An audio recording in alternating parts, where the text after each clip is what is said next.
I think that the DEA global influence or their participation is important because many don't understand or don't realize that the world of drugs is actually a financial stream or a stream of revenue, if you will, that comes into not only people that are involved in drugs, but terrorists, organized crime, corruption schemes, all those things.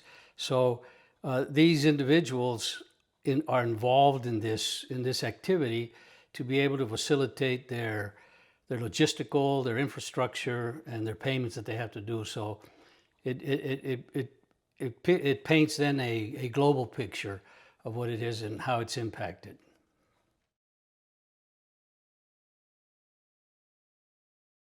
Again, the DEA operations is important because a relatively small agency compared to some of the other agencies, but the activities that it's involved with, the task forces that it forms, the alliances that it has with not only other agencies but internationally with other governments and other people playing in this world, is all brought together in an operational way with DEA to be able to get the problems and be able to disrupt these international organizations that are causing the problems that they do, not only in our country, but friends to our countries, countries that impact our way of life, our existence in the world. So DEA's operations are important in that respect.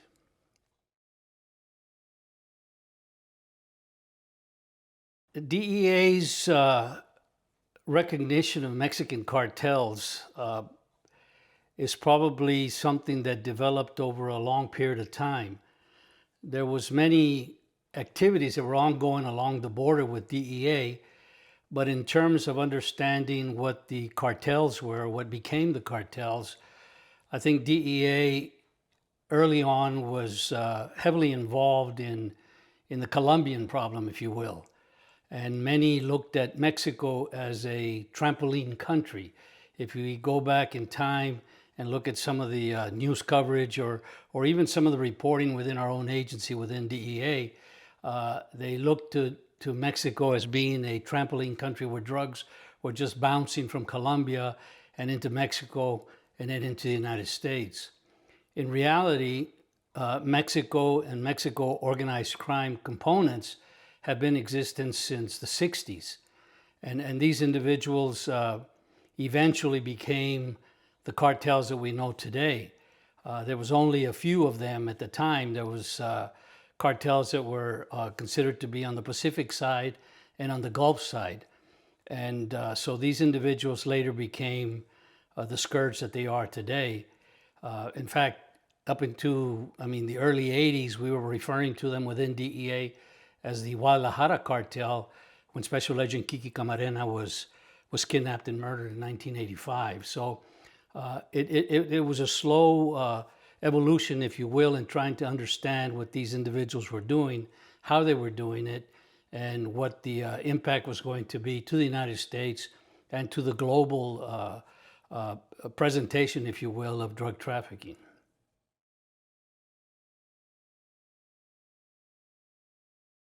EPIC, the El Paso Intelligence Center, located on a military base in West Texas, is a center that had all the federal police entities or police agencies under one roof and administered by the DEA. We recognized, or EPIC recognized, that there was some type of a void in trying to understand what the Mexican cartels were. But in the early 90s, the director that came to EPIC was Special Agent Ed Heath. Ed Heath had been the attaché in Mexico when Kiki Camarena was murdered. And he had a desire to get to the bottom of a lot of the things that were ongoing in Mexico.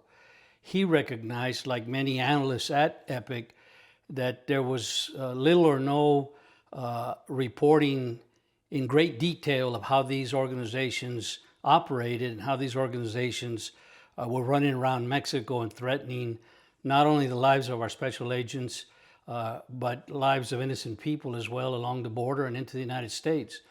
They were amassing themselves into becoming a significant drug trafficking global threat. They had allied already with the Colombians, and the Colombians with the Mexicans were already working within Mexico to try and move their products and work into the United States. So the El Paso Intelligence Center saw this. Special Agent Ed Heath recognized it, and he put together a group of analysts and special agents at the facility of all the different agencies, FBI, DEA, U.S. Marshal Service, Legacy U.S. Customs, Border Patrol, all the people that were represented in there, to include the intel community that was represented within EPIC. Together, he put us on a mission, if you will, and he said, go out and gather all the information, all the intelligence that we possibly have, whatever the other agencies will allow us to get or have access to, whatever DEA has to try and once and for all understand how these Mexican cartels work. At that time, DEA headquarters, the only thing that we had was what they referred to as file reviews. And it was a collection of everything that somebody had on a certain individual or a certain organization. But it never really came to any conclusion on what they were, how they operated, and things like that. Mr. Heath's involvement in Mexico and his knowledge of down there, the special agents that were assigned to this team of analysts and agents were a little bit more familiar with what was going on, so we knew exactly where it is that we had to look at, what we had to pry open to try and understand what it was. And what it was really, what it involved was go out and talk to informants that were provided to us by the different offices, go out and speak to the special agents that had been working the Mexican problem for a long time along the border or other places in the United States. And of course, our people within Mexico that were in there and were living in that world already. And you add that with what we could get from the intelligence community and the other agencies, and a picture began to form really of what the organizations were or the cartels were. We tried to put these people into a traditional organized crime structure that the FBI had successfully already dissected and put together with the mafia, but it didn't work. It didn't fit that way. Everything that we were uncovering, the people that we talked to, the informants that we talked to, described a different apparatus of what the Mexican cartels were. That included divisions for counterintelligence, divisions for logistics, divisions for security, divisions of management, regional requirements, corruption schemes, things like that, that didn't exactly fit into a traditional organized crime component of what the mafia was.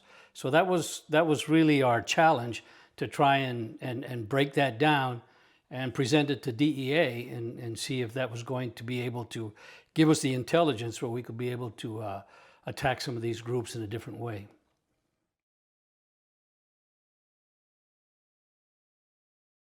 The cartels differed in significant ways. The Mexican cartels we began to see the picture of how it is that they differed from other organizations or from traditional organized crime, mostly by the way they were set up, how they were born, what was born of them.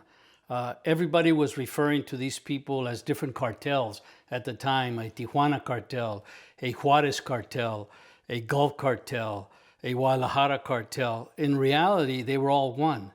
They were a group that worked together, and actually, if you can believe it now, with the wars that are going on, the wars that have taken place, they were pretty friendly to each other as long as they respected the geographical area with each group worked at. They weren't really cartels from a certain place because they were all from Sinaloa. All the individuals, the heads of these groups that we later called different cartels, were actually all from Sinaloa. So, are they just one Sinaloa cartel or what? So really, it was a group of people that took great pride in how it is that they operated. In fact, one informant told us proudly that they considered themselves like General Motors, that there was a Pontiac division, there was a Chevrolet division, there was an Oldsmobile division, yet they all worked together when they needed to. And we saw that.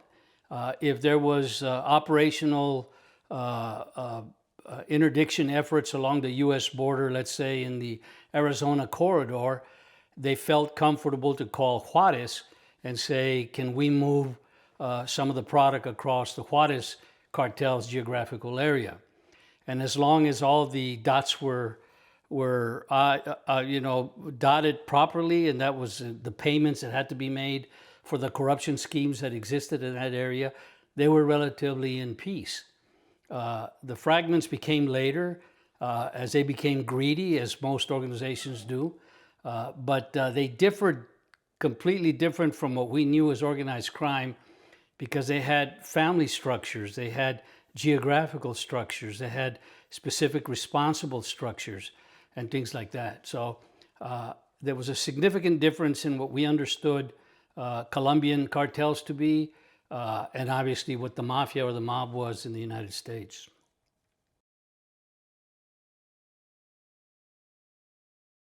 As we dealt deeper into what these cartels were in our studies, the differences that we began to see, the incredible things that we began to note about these cartels was their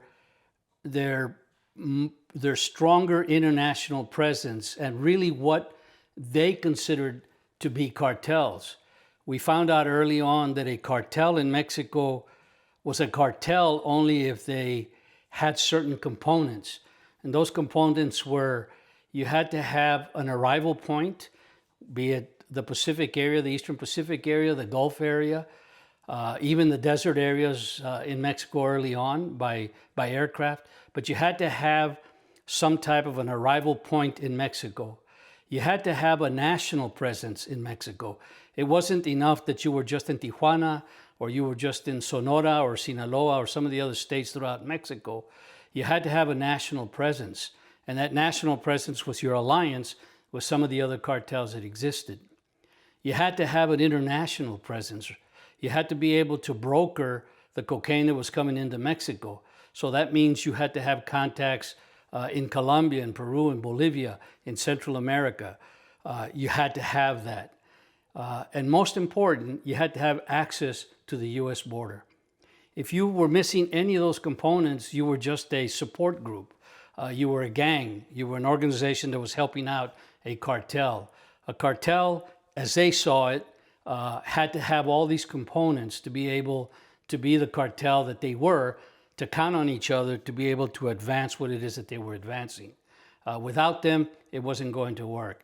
And as we delved deeper and deeper into them to try and understand them, talk to more people, we realized then we began to see those alliances in Central America, in Colombia, in Europe, in the United States, along the border, arrival points, corruption schemes, all the things that they considered that they had to have to be able to become a cartel, if you will, at their level, to be able to talk to each other and to command the amounts of product that was coming in from source countries.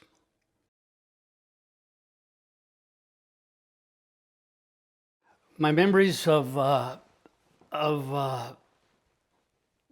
DEA foreign operations are many. I mean, the fact that at Epic we were already working internationally with some of our offices was a start. I mean, I was on a group where we were hunting then Chapo Guzman, trying to understand where he was. He had escaped from a prison in Mexico. I'm sorry, in Mexico. So we were already looking for him in different areas. But probably one of the most things that I probably remember the most is probably my identification of Amado Carrillo Fuentes. Amado Carrillo Fuentes was the head of the Juarez cartel, and one of the very few of the original people that became all these different cartels in Mexico. He was referred to as Señor de los Cielos, or Lord of the Skies, because of his ability to move product by aircraft. And I mean squadrons of 10, 12 aircraft that were coming in at the same time into Mexico with loads of 800 and 900 keys of cocaine on each aircraft, of single engine and twin engine aircraft that were flying all the way from source countries into Mexico.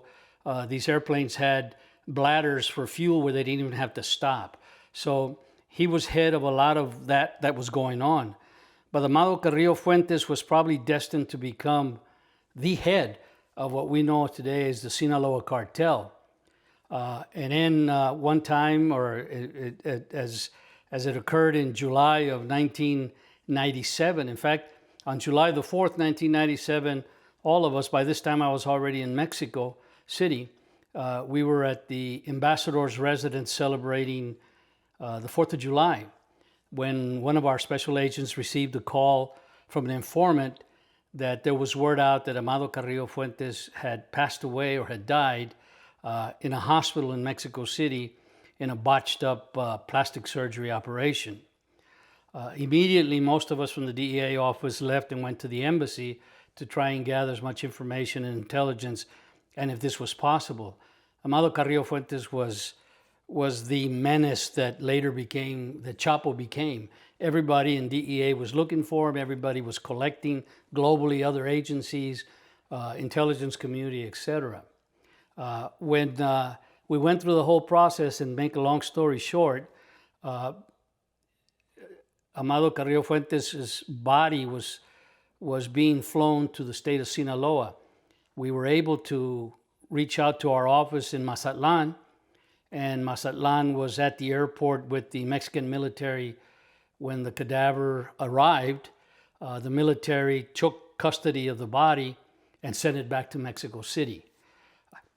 When he arrived in Mexico City, everybody's trying to find out what it is that, is he really Amado? We were already getting all kinds of rumors that it was not him that died, but we were trying to confirm that.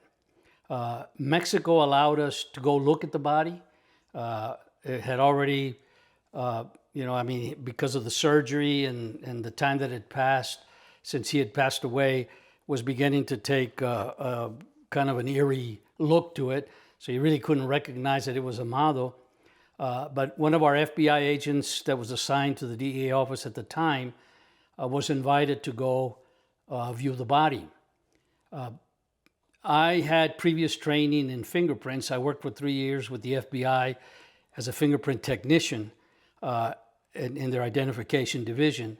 And I knew from our studies at the El Paso Intelligence Center that we had the fingerprints of Amado Carrillo Fuentes when he had been arrested as an illegal alien coming across the border in Presidio, Texas. We knew those prints existed. I asked the FBI agent if it was possible when he went down there to ask our counterparts if they would allow him to fingerprint the body and bring those fingerprints. In the meantime, I would ask for the fingerprints from Epic so we could do a comparison. He goes to view the body. The Mexicans allowed him to fingerprint him, and the fingerprints were brought to me. By that time, I had received the fingerprints from Epic, and I made the identification. It was easy. The fingerprints were clear. I knew from my experience in fingerprints that I had different points on the fingers on the different pads to be able to make the identification. I told our attaché at the time, Mike Garland, I said, Mike, it's him. He says, okay, well, we got to call then Administrator Constantine that it's him. But if you're wrong, Larry, we're both going to end up in Eagle Pass, Texas. We're going to be thrown out of here. I told Mike, Mike, I'm from Texas. It's no problem with me. You're from the beautiful state of Washington. You might have a problem down there in Eagle Pass. So the report went back to Washington, to DA headquarters. Administrator Constantine had a news conference the next day announcing the death of Amado Carrillo Fuentes. Within the embassy, this caused a problem. The FBI would not say it was them. They obviously wanted to say that he was dead first. CIA wanted to do it, but they required other things. They wanted DNA. They wanted other information being reported to them that said he was dead. We went on the fingerprints. Thank God DEA trusted me. Mike Garland trusted me. I trusted my analysis of that, and sure enough, it was Amado. So that was very memorable. I was able to use my fingerprints later on again in the hunt for Agustin Vasquez Mendoza, who killed one of our special agents in Arizona. We had a 7 or 8 year manhunt looking for this individual throughout Mexico. Phoenix Division had incredible sources, but we were always 2 or 3 steps behind this individual. Information came to us that this individual was located in Puebla, Mexico, and that he had married someone. Well, I knew that in Mexico, when you get married, you register at what is called a registro civil, or a civil register, kind of like a county courthouse, and you have to place your fingerprints. The bride and the groom do that. Again, we had fingerprints of when Vasquez Mendoza had been picked up for petty crimes in the United States as an illegal alien, etc., drug cases that we had. The fingerprints matched. We only had one thumbprint, but it was a clear thumbprint that Mexico gave us or allowed us to see for me to be able to go in and match it. But I think for me, the most incredible thing that went on in there is the ability for our sources, our agents, to facilitate that I am inside a public office of the government of Mexico, of the state of Puebla, where a source opens up this register and allows me to look at the fingerprint. I mean, a lot of people would not believe that that was possible, but it did happen. There was a lot of things, a lot of stories that go on with that, of what goes on in international operations, specifically what was going on in Mexico.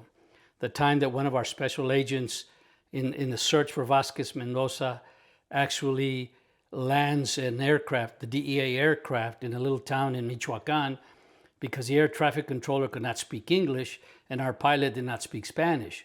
So our special agent goes up there on the tower, pushes aside the individual and tells him, just tell me what to tell my pilot to land this plane.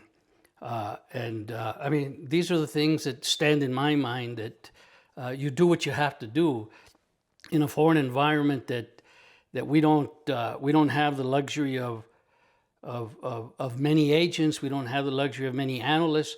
We don't have the technology that's available to us in the States and things like that. So we have to work differently to be able to do that.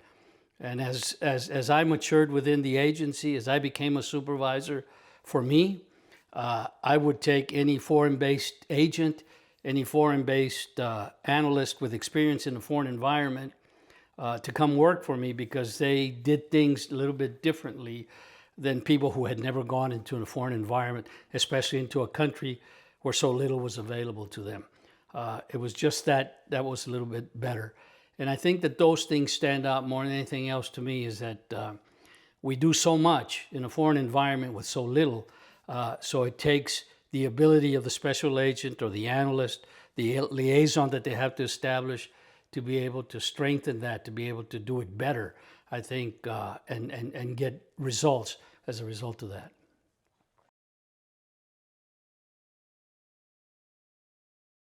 I was part of a team that interviewed Chapo, which actually has become the only interview of Chapo Guzman by U.S. law enforcement prior to his extradition.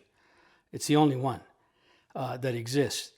And what happened was we all knew, when I was at the El Paso Intelligence Center, one of our profiles or one of our studies was specifically on Chapo Guzman.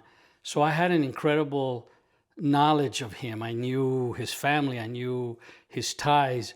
I knew the first documentation of Chapo Guzman in DEA indices, which occurred coincidentally. The first time he ever appeared in the DEA 6 was as an overseer or a supervisor in the Buffalo plantation, marijuana plantation in Chihuahua, in Mexico.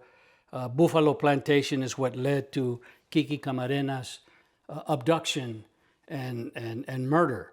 Chapo was already present there.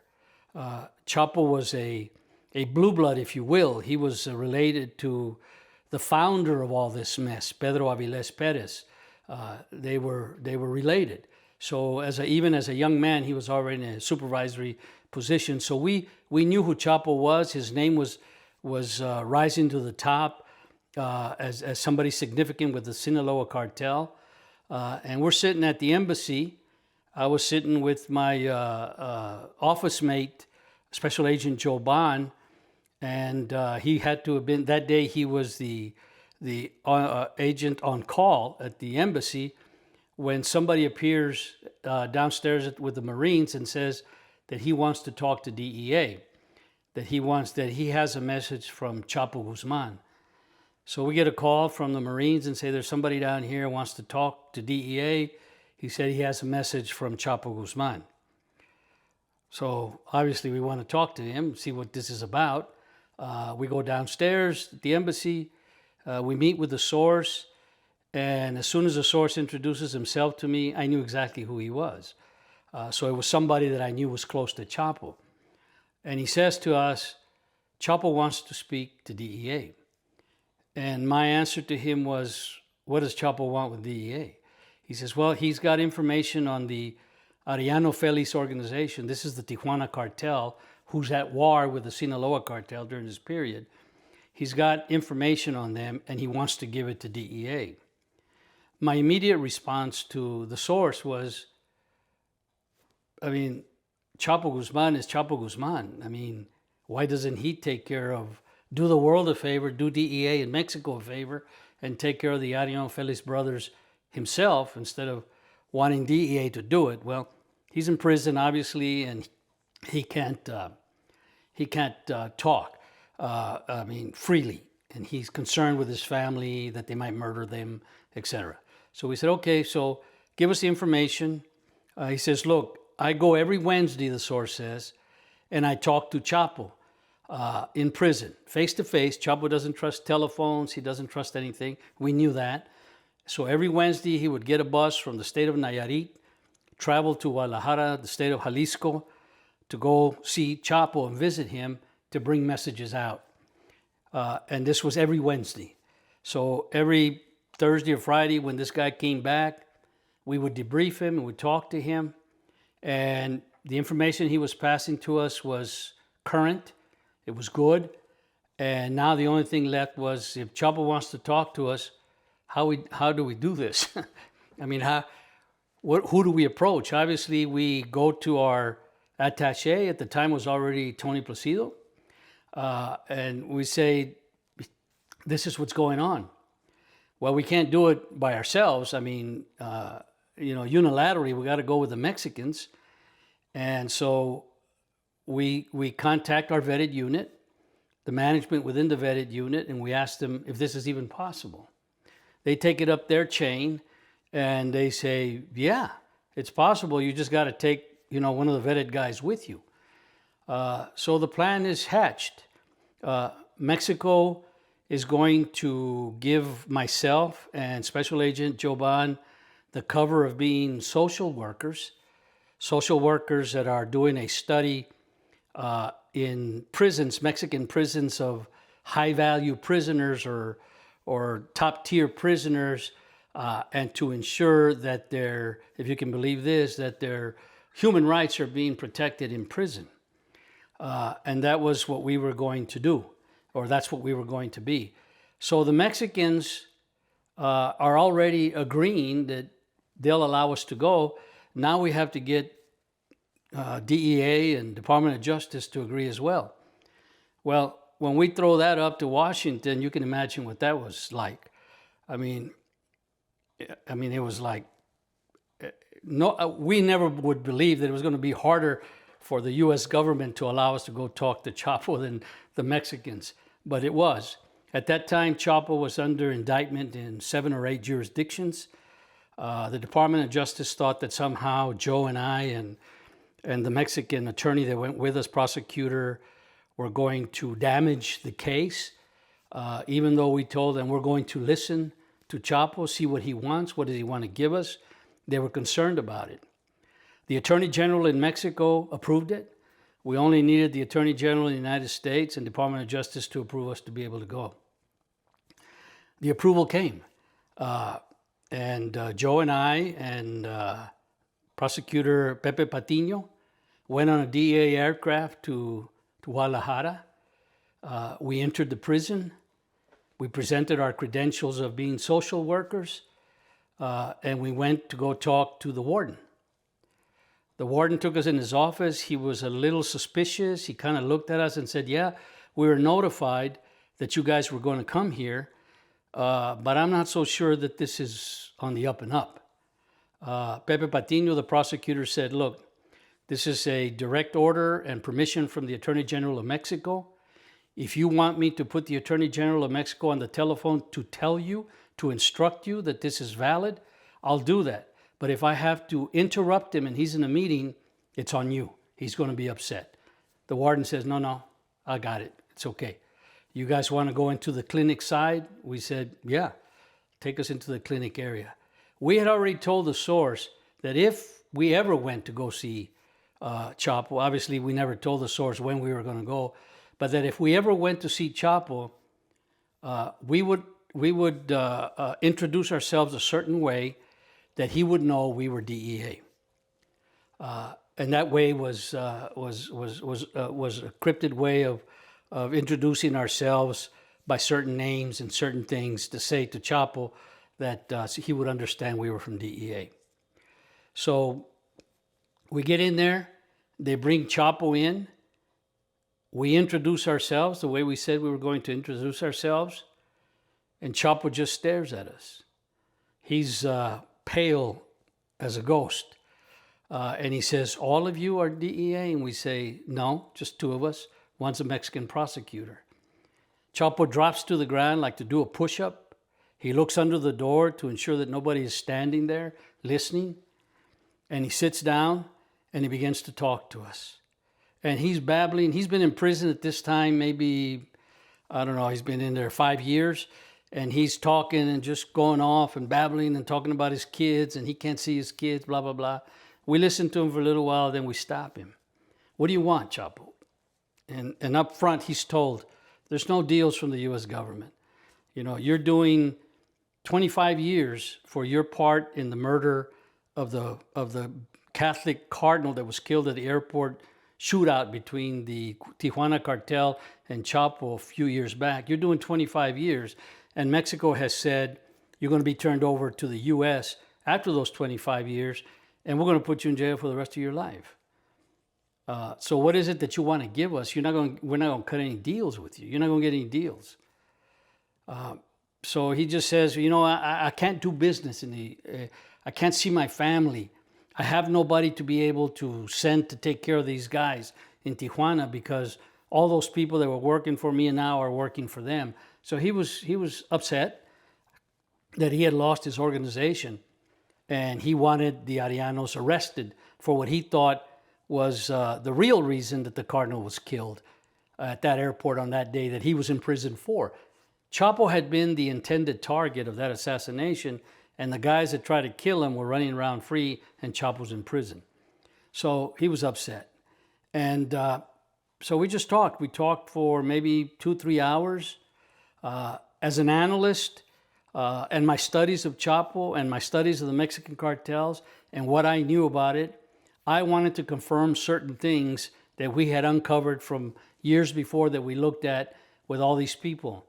The components of a cartel, the regional alliances, the heads, how they described themselves, who was in charge of this, who was in charge of that, when this cartel thing was concocted, as so many people saw in Netflix shows, you know.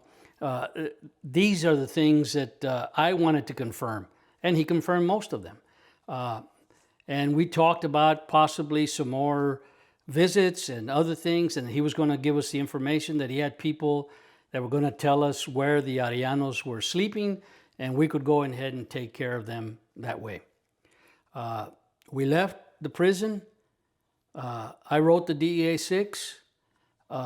It went to Washington, and Washington never allowed us to go back. These jurisdictions that he was under indictment on were all fighting with each other, these U.S. attorneys, thinking and dreaming that they were going to be the ones that were going to prosecute Chapo when the time came, and that perhaps we were going to screw up their case somehow. We never got a second chance to go talk to him. But a few months later, he escapes. Chapo escapes from prison. The source, we try to reach out to the source. He wouldn't answer us. And one day the source shows up at our parking garage there at US Embassy. He says, "Hi guys, I have a message from Chapo. He still wants to work with DEA." And so I tell him, I says, "You know what?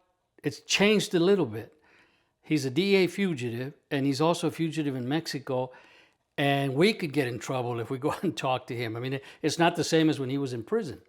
So he says, "No, I know, but he wants to talk." So we tell the source, "Look, if Chapo wants to talk to us, we're going to talk to somebody very close to him.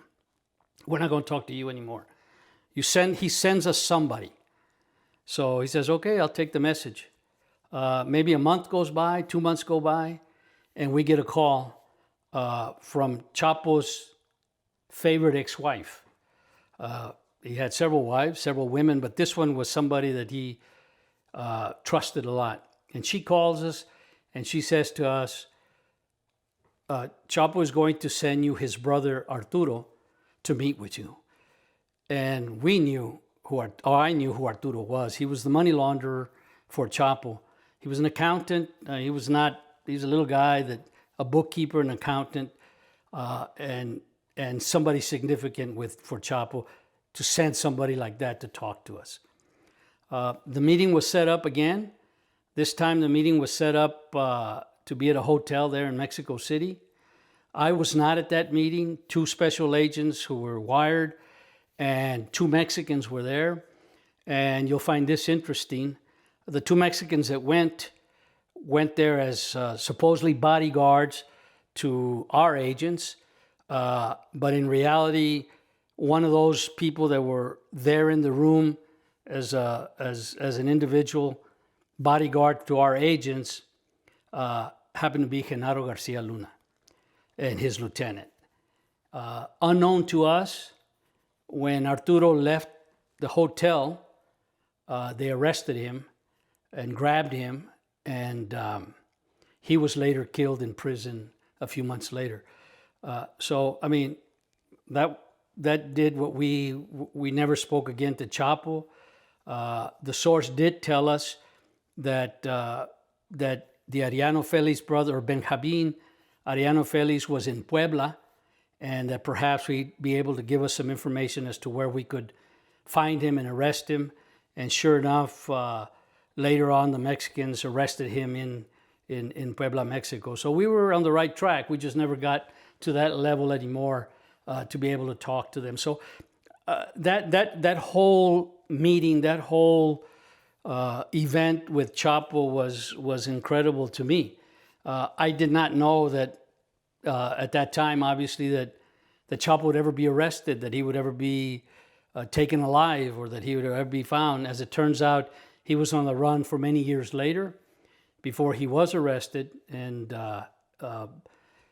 extradited to the U.S. So, but it remains something that was important, obviously, because we understood. We got to meet him, we got to see him, we got to talk to him. He gave us information that perhaps we didn't know before, confirmed certain things that we thought we knew, but he assured us that that was what was going on. So it was important to us. It was important to DEA. It was important to me, obviously, for having studied these people for so long. And there I found myself in a situation where I was able to talk to him. So that was it. I mean, it was an incredible event that occurred. Pepe Patiño, the vetted individual who went with us, was later killed in an operation where he was helping DEA in San Diego. It was a dangerous situation. The vetted units were all staying on the U.S. side, and every day would go across to go look for these individuals or to establish the case for the Feliz brothers. They were followed one day into Tijuana. They were pulled over, and Pepe Patiño himself was killed by the Arellano Feliz brothers. So these are things that I was part of the first vetted group that we brought over into Mexico. We trained them at the at the FBI Academy. There was no DEA Academy at the time. The first vetted group in Mexico. Mexico was changing their laws. They were becoming a little bit more, trying to become a little bit more like the U.S. in certain undercover operations, things like that they didn't have before. In fact, one of the individuals who actually was part of writing those laws for Mexico was head of the vetted unit and was attached to us as well, So we brought all those agents and analysts, a FBI agent, a DEA agent, and myself, to the FBI Academy for several weeks for intelligence training. They did some firearms training, and we pretty much showed them how it is that we did work and what we expected to them when we went back to Mexico. That was the very first DEA vetted unit. So a lot of those things that went into the way that we prepared to be able to speak to Chapo and the development of how that case became.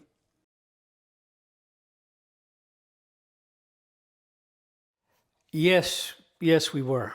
All of us were. Genaro Garcia Luna came from their black operations, their CISEN, their community, their intel community, their CIA, if you will. He came from that area. He's an engineer, and Genaro Garcia Luna was an individual who was brought to the embassy as they were grooming him to become head of the Mexican police. And the people driving that, as I recall, was the FBI. So the FBI brings him into the embassy, introduces him to the different components there at the embassy, law enforcement components. I don't know if you're aware, but the U.S. Embassy in Mexico has the largest U.S. law enforcement contingent anywhere in the world.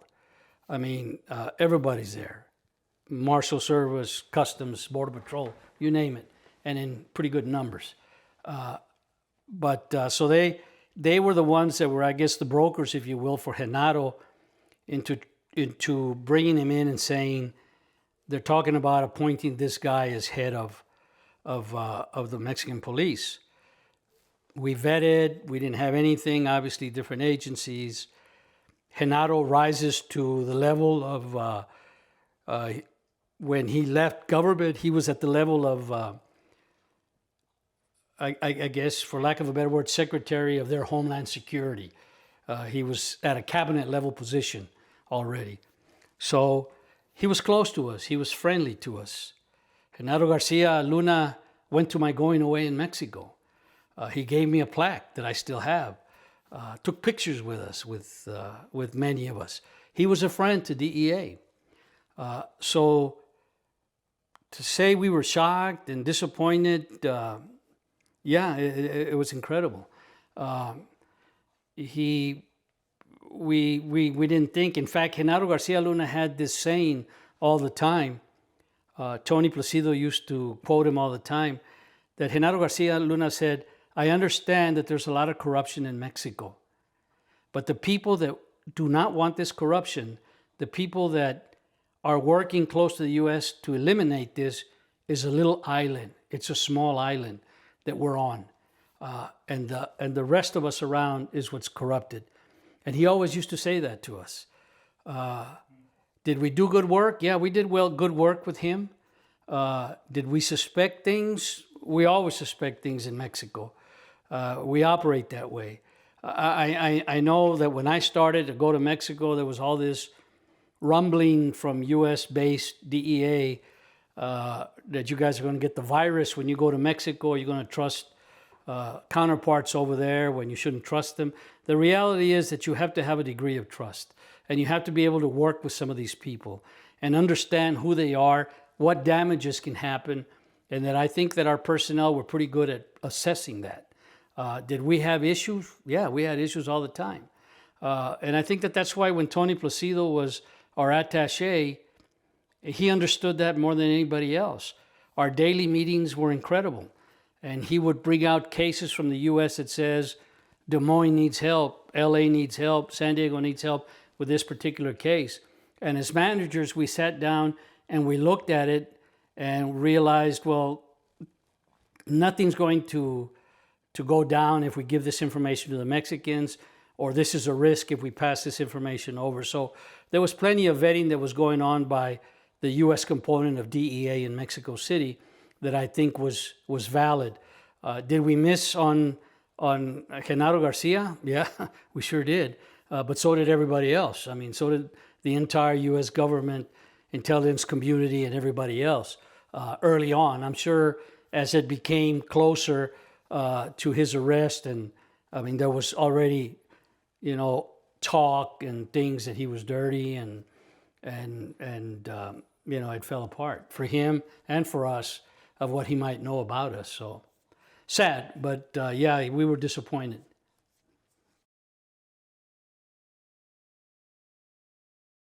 The dance in Mexico by special agents and analysts based in Mexico is a sensitive dance.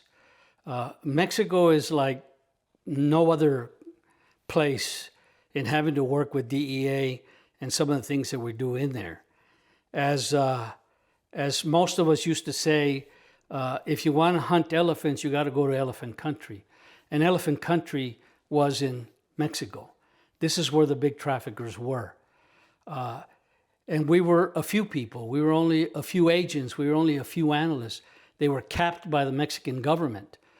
When I got there, or when I started going into Mexico, there was no such thing as country clearances, and there was no you're coming in for operational reasons or intelligence reasons and things like that. We just operated any best way that we possibly could down there, and mostly with working with the counterparts. We have counterparts that we were very trusted, well trusted. I still have very close friends down there that we worked with. These were individuals that would do anything for us. I'll give you an example. On the night of 9/11, I was in Mexico City that day at the embassy when the towers were attacked. That night, several of the vetted unit individuals, I was a supervisor by then, some of the vetted individuals called me and said, "We want to go protect your house." And I said, I'm no threat to anybody. Nobody's going to hurt me. Nobody's going to hurt me here. Nobody's going to hurt. I appreciate what you're saying. I appreciate the offer, but I'm nobody. In this 9/11 world. But I never forgot that. I never forgot that because that was a tribute to the liaison and the closeness we had to some of these people. And this is how Mexico works, and this is how Mexico DEA has to work. We have to have those individuals. We have to have access to them. The previous president in Mexico didn't allow that.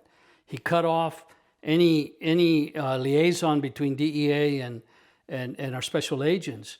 I can't imagine what that would have been like when I was there, because daily we were touching base with Mexican people that we trusted to get information, to get intelligence. So really, what happens in the world of Mexico, our special agents become hybrid analysts. They are agent and they are analyst at the same time. And the analysts work with these special agents to be able to develop this information, touching base with SOD, FinCEN, the intel community, other countries. You can't imagine what goes on in Mexico City. It's like Washington, D.C. I mean, every major embassy in the world is represented there. If we need to go talk to the Chinese, we put in a call to that embassy, to Canada, to Japan, to Great Britain.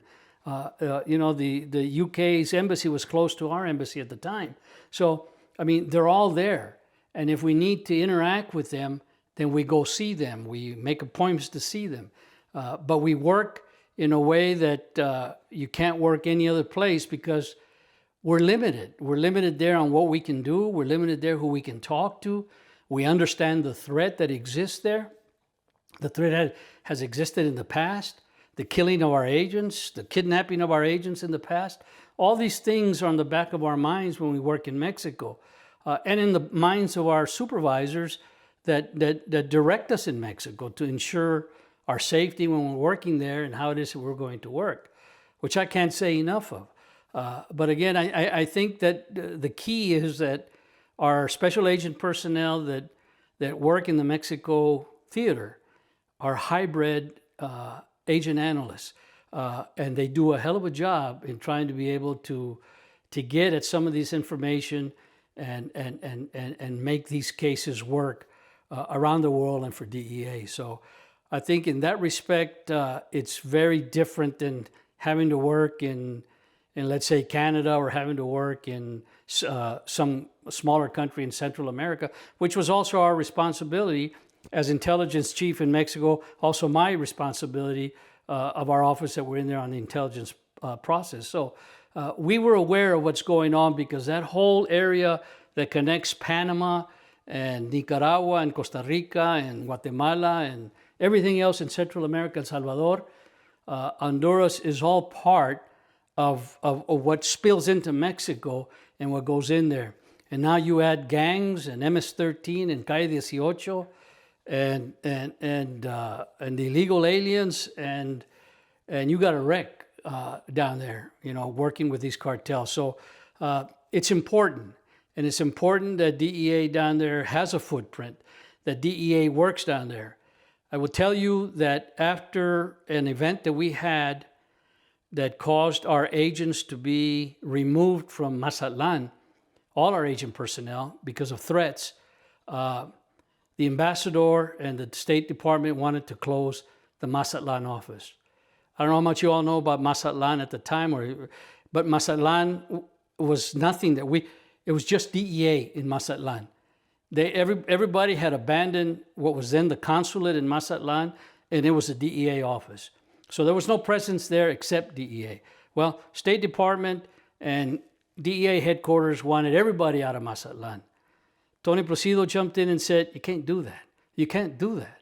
I mean, Mazatlan is right in the heart of the root of the problem that it is that we're fighting in Mexico. Allow us to be able to just post certain kind of agents down there, certain kind of analysts to reduce the threat, but don't close it. It wasn't closed. But yeah, I mean, if we're not in Sinaloa, I mean, we're nowhere. I mean, we had to be there. And this is the attitude the DEA had there in Sinaloa and in Mexico and throughout the other. And I can tell you some of the other magical things that DEA did to help us. We established more offices along the border as a result of 9/11. Mexico was scared to death that they were a target because of their oil business down there. And DEA came forward and said, you want us to help you? You want us to exchange information? Let us open some offices so we can bring more agents and more analysts to the border. And they agreed. So, I mean, these are things that DEA knows, DEA understands. And I mean, I have to say, no, we didn't solve the problem. We still got a problem with CJNG down there. But if we weren't at all present in Mexico, if we didn't understand who these people were down there, historically where they came from, what has developed as a result of it, we'd be in the complete dark. We wouldn't know anything about these people. We have to be there.